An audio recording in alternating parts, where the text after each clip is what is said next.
New bulletproof memorial for Emmett Till has been placed in Mississippi after previous historical markers were vandalized.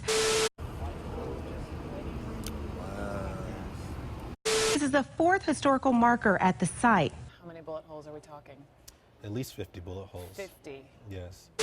This video circulated showing two black Ole Miss students carrying the bullet-riddled Emmett Till memorial through campus and place it at the base of a Confederate monument on the same campus.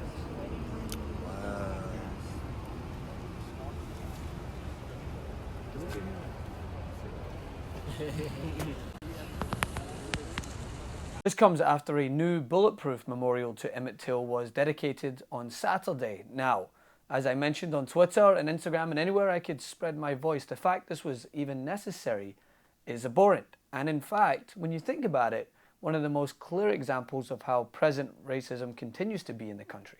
At the Tallahatchie River, and while we're there, when we approached the sign, we saw that it had been riddled with bullet holes, and it was quite horrifying and emotional.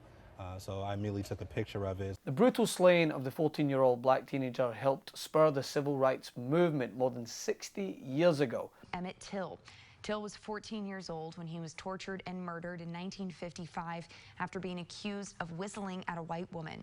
His body was dumped in the river. Now, since the sign was first erected in 2008, it has been the object of repeated animosity. Vandals threw the first sign in the river.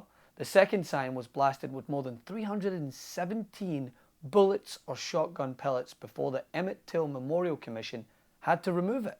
The third sign, which was damaged by more than 10 bullet holes recently, was posted online by three white Ole Miss students holding guns and posing in front of it like it was some trophy. Compare a reference provided by Jahan Jones on Twitter. The message from the black students carrying the sign is that both the desecrated sign and the Confederate monument belong to the same tradition of racist terrorism, and their righteous act of linking them in this way cannot be undone.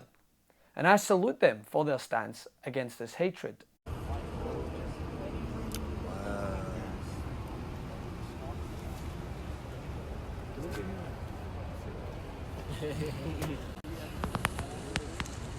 The fact that a sign erected to honor a 14-year-old slayed by racists can't go unscathed by present-day racists in a city that honors racists who waged a war to enslave black people is pretty telling of how much we are not past the issue.